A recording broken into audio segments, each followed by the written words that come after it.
अस्सलाम वालेकुम स्टूडेंट्स। आज 10 क्लास का हमारा नेक्स्ट टॉपिक है, चैप्टर नंबर 3 हमने स्टार्ट करना है। चैप्टर नंबर 3 का नाम है वेरिएशंस। वेरिएशंस जो होता है इसमें सबसे पहले डेफिनेशन जो हम स्टडी करते हैं दैट इज रेशो।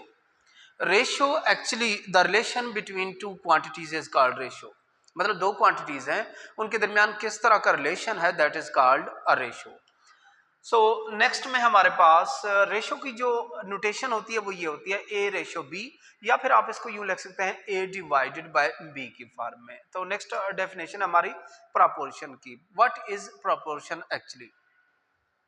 अब रेशियो जो होता है वो दो क्वांटिटीज के दरमियान रिलेशन है, लेकिन प्रोपोर्शन जो है वो दो रेशियोज के दरमियान एक रिलेशन होता है। Relation between proportion is a relation between two quantities या ratios। ए बी एक रेशियो ये है, दूसरी सी डी है, तो ये प्रोपोर्शन का सैंपल होता है। Proportion will be A ratio B proportion C ratio D. इस चीज को आप यूं भी लिख सकते हैं ए और B is equal to C और डी।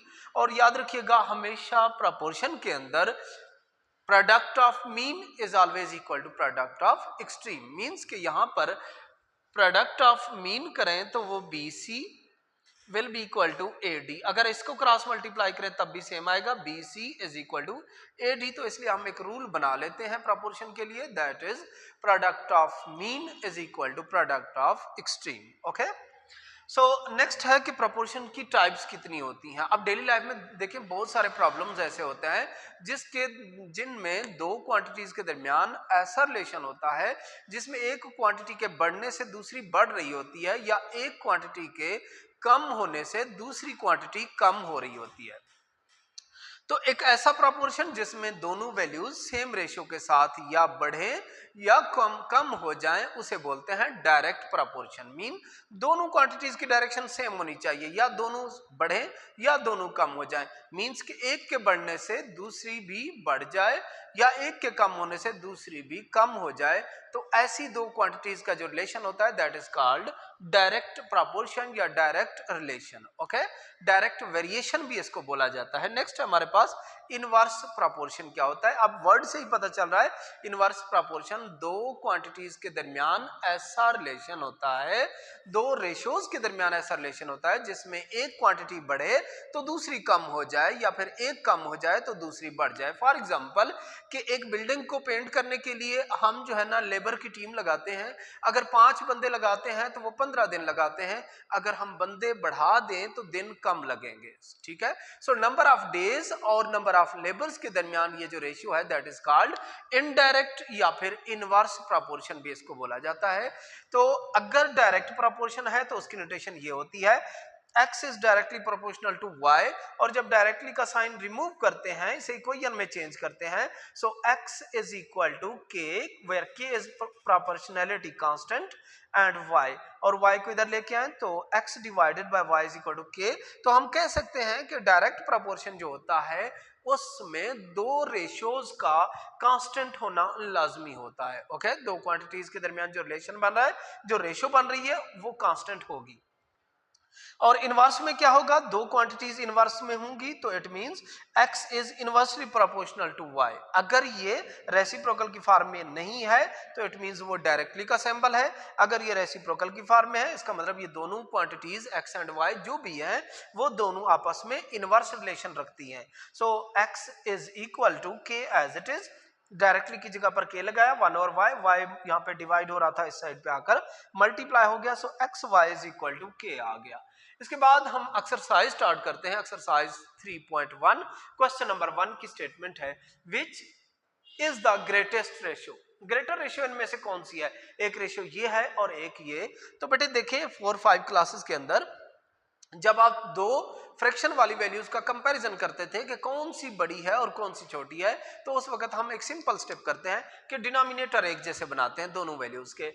इसको आप लिख सकते हैं 5 और 7, इसको लिख सकते हैं 151 डिवाइडेड बाय 207। दोनों का डिनोमिनेटर सेम बनाने के लिए इसको 208 से मल्टीप्लाई और डिवाइड कर दिया, इसको 7 से मल्टीप्लाई और डिवाइड कर दिया। तो जब एंड पे रिजल्ट निकाला हमने तो देखा ये वाली वैल्यू स्मॉलर है और ये वाली वैल्यू ग्रेटर है। अब ये वाली वैल्यू किसकी वजह से बनी थी, इसकी वजह से सो इसलिए हम कह सकते हैं 151 is divided by 208 is greater than 5:7। Okay, तो नेक्स्ट क्वेश्चन नंबर 2 की स्टेटमेंट है हमारे पास, gold and silver are mixed in the ratio of 7:4। एक मिक्सचर बनाया गया है जिसके अंदर गोल्ड और सिल्वर को मिक्स कराया गया है और उनकी रेशियो 7:4 ग्राम्स में है। If 36 grams of silver is used, अगर सिल्वर के 36 ग्राम यूज किए जाएं तो how much gold is used, तो उस वक्त बताएं गोल्ड कितना यूज हुआ होगा। तो लेट करें कि x grams of gold is used, तो जो भी चीज आपने फाइंड करनी होती है अननोन वेरिएबल को हम लेट करते हैं x के इक्वल और x की वैल्यू जब निकालेंगे तो वो जो रिक्वायरमेंट है हमारी वो फाइंड हो जाएगी। सो हम पहले इसका प्रपोर्शन बना लेते हैं, gold ratio silver, proportion gold ratio silver, first ratio में गिवन है 7:4 इज इक्वल टू, और हमने गोल्ड फाइंड करना है तो उसकी जगह पर x, और सिल्वर की रेशियो कितनी है 36 है।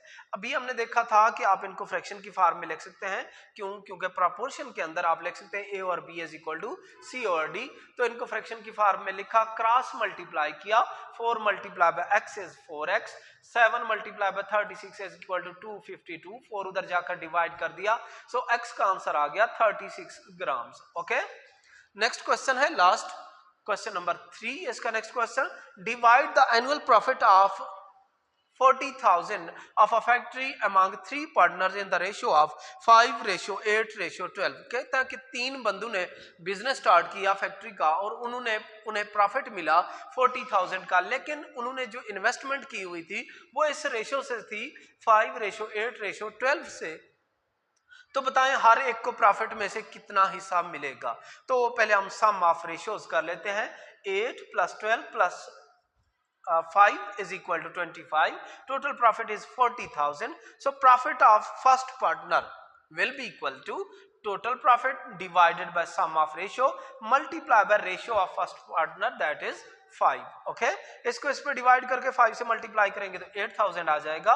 Profit of second partner is 40,000 divided by 25, ये एज इट इज चलेगा, लेकिन यहाँ पे जो वैल्यू होगी वो इनकी एक्चुअल रेशियो होगी, दैट इज 8, और इनको सिंप्लीफाई किया तो 12,800 आ गया। नेक्स्ट है profit of third partner, that is 40,000 divided by 25 multiply by 12, और इसे सिंप्लीफाई करें तो 19,200 आंसर आ गया। अगर आप अपने आंसर को वेरीफाई करना चाहते हैं तो इन तीनों के जो शेयर बने हैं, जो इनके प्रॉफिट्स बने हैं, इनको ऐड करें तो टोटल प्रॉफिट बनना चाहिए, दैट इज 40,000। तो क्वेश्चन नंबर 3 के बाद है हमारा नेक्स्ट क्वेश्चन, क्वेश्चन नंबर 4, और क्वेश्चन नंबर 4 की स्टेटमेंट है, if 11:x-1 is equal to 22:27, find the value of x। अगर ये रेशियो इस रेशियो के इक्वल है तो बताएं x की वैल्यू क्या होगी। तो हमने वो रेशियो लिखी और उसके बाद रेशियो को ओवर की फॉर्म में लिख दिया, फ्रैक्शन की फॉर्म में, क्रॉस मल्टीप्लाई करते हैं तो ये इससे मल्टीप्लाई हो गया, ये 11:27 से मल्टीप्लाई कर दिया हमने, 22 इधर मल्टीप्लाई हो रहा है, इधर आकर डिवाइड हो गया, और इनको जब आप 11 के टेबल से कट करते हैं तो ये बनेगा 27 डिवाइडेड बाय 2। ओके, 11 के टेबल से इनको कट कर दिया है, तो x-1 is equal to 27 divided by 2, 1 इधर माइनस हो रहा है, इधर आकर हमने प्लस कर देना है, तो ये आ जाएगा 27/2 + 1।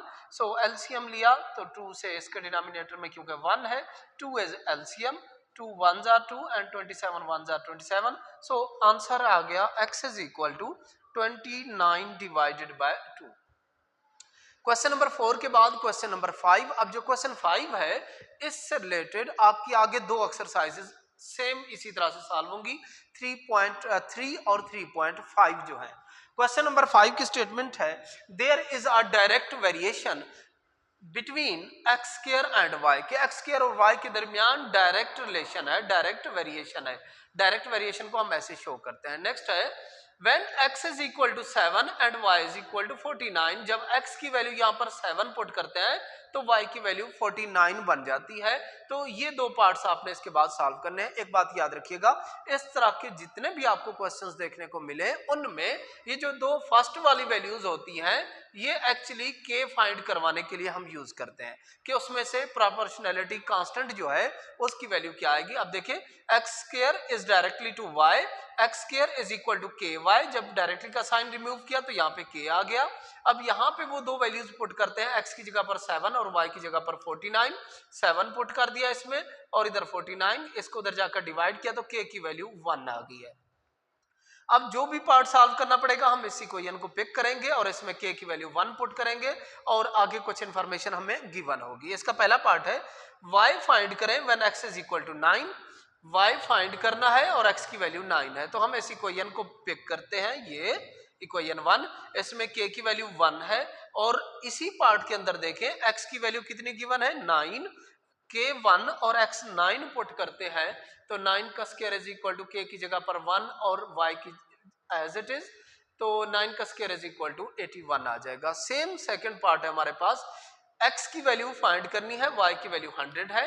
Find x when y is equal to 100, taking equation 1 again. इसी इक्वेशन को फिर से पिक करते हैं तो आपके पास x square is equal to ky। यहाँ पे x हमने फाइंड करना है और y की वैल्यू 100 है वो पुट करते हैं, k की वैल्यू 1 है। So x square is equal to 1 into 100, x square is equal to 100। अब स्क्वायर को खत्म करने के लिए हमने बोथ साइड पे इसका ले लेना है square root, taking square root on both sides. इस साइड पे भी स्क्वायर रूट लिया, इस साइड पे भी। x square is equal to 100 का अंडर रूट और बोथ साइड पे अंडर रूट लेने से x की वैल्यू हमारे पास आ गई है प्लस माइनस 10।